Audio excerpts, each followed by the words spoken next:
पढ़ते से नुरवा डोलिया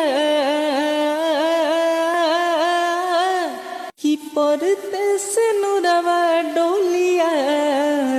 उठे नैहर से आखिरी विदाई होला आखिरी विदाई होला बलमुए के घर से आखिरी विदाई होला बलमुए के घर से आखिरी विदाई होला कि शुरू होला जिंदगी नया भले को बगर से आखिरी विदाई होला बलमुए के घर से आखिरी विदाई